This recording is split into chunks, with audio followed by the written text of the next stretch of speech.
6 செவ்வாய்க்கிழமை இராக்காலத்தில் கிரியை செய்கிற தேவன். அப்பொழுது கர்த்தர் இரா முழுவதும் பலத்த கீழ்காற்றினார் சமுத்திரம் ஒதுங்கும்படி செய்தார். யாத்திராகமம் 14:21.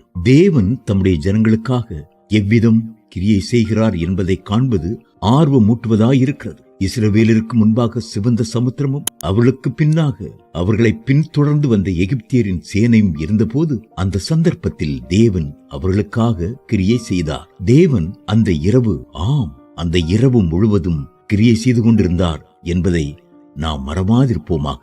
பல சந்தர்ப்பங்களிலும் நாம் ஆவிக்குரிய ஜீவியத்தில் நாம் அந்தகாரமான இரவுகளை சந்திக்கும் போது தேவன் இரவு முழுவதும் நமக்காக கிரியை செய்கிறவர் என்ற உண்மையை நாம் மறந்து விடுகிறோம். சில சமயங்களில் எங்கே போவது, என்ன செய்வது, நாளைய தினத்தை எவ்விதம் சந்திப்பது என்றறியாதவர்களாய் நாம் அந்தகாரத்தில் இருப்பது உண்மையே.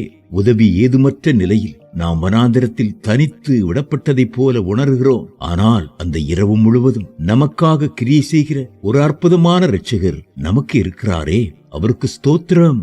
உலகில் உள்ள மிகவும் விலையேற பெற்றவையும் பிரகாசம் உள்ளவையுமான கற்கள் வெகு நீண்ட காலங்களாக பூமியின் அடித்தளத்தில் முற்றிலும் அந்தகாரத்தில் கிடக்கும் போதுதான் அவ்விதம் உருவாக்கப்படுகின்றன.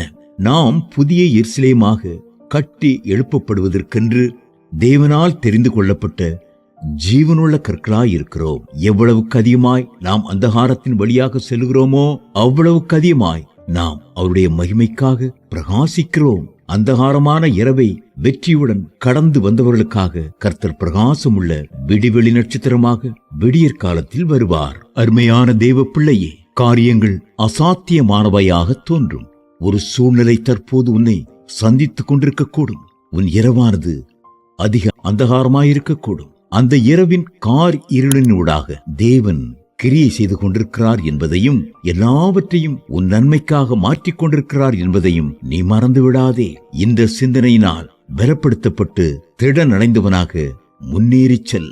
யாத்திராகமம் 14:15 என்ற அவருடைய கட்டளைக்கு நீ கீழ்ப்படிவாயாக. Morning Manna, January 6th, 2026.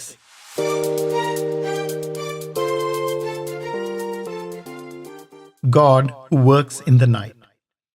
It is interesting to see how God works for His people. When the Israelites were confronted by the Red Sea in front of them and pursued by the Egyptians from behind, the Lord worked on their behalf. The Lord caused the sea to go back by a strong east wind all that night. Exodus chapter 14, verse 21.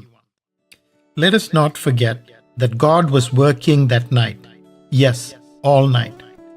True, at times we are in the dark and do not know where to go, what to do, or how to face the day ahead. We feel we have been left high and dry. But thank God we have a wonderful Savior who works on our behalf all night.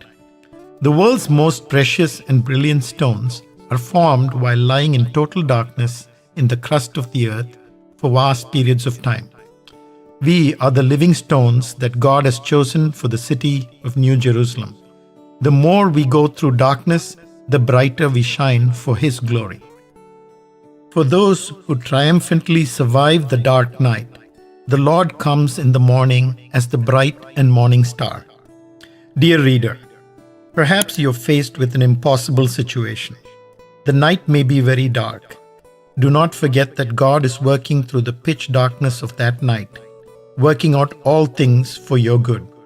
Strengthened by this thought, take courage and obey His command. Go forward. Exodus chapter 14, verse 15.